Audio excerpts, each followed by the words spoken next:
Hello everyone, welcome to today's session. Today I am here with the contents of polyps. Polyps is a clinical entity referring a tumor attached by a pedicle. The types are mainly benign and malignant. Under benign, there are some subtypes like mucus, fibroid, cervical and placental. Mucus is the common type. It may arise from the body of the uterus or from the cervix. Fibroid, it is usually single of varying sizes. Microscopically, the polyp including the pedicle is covered by endometrium. Cervical, it arises from the ectocervix and from its posterior limbs. It may be small and usually single. Placental polyp, a retained bit of placental tissue when adherent to the uterine wall gets organized with the surrounding blood clots. Malignant classification include de novo, secondary changes of benign polyp. Why polyps occur? It is not fully understood why cervical polyp occur. This formation may be linked to increased level of estrogen, which is the female sex hormones, chronic inflammation of the cervix, vagina or uterus, clogged blood vessels.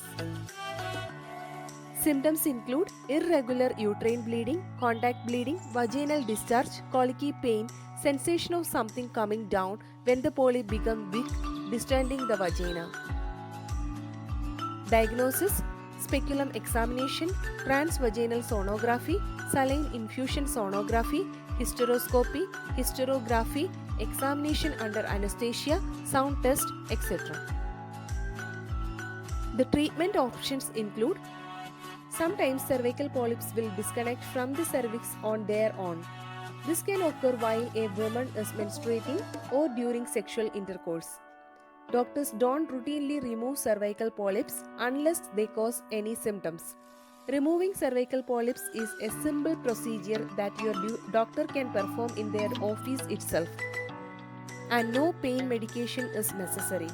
The methods of removing cervical polyps include polypectomy, twisting the polyp off at the base, tying surgical strings around the base of the polyp and cutting it away, using ring forceps to remove the polyps, etc.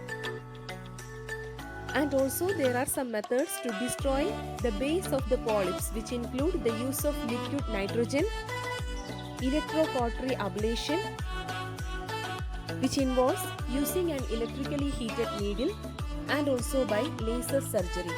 Thank you. Have a nice day.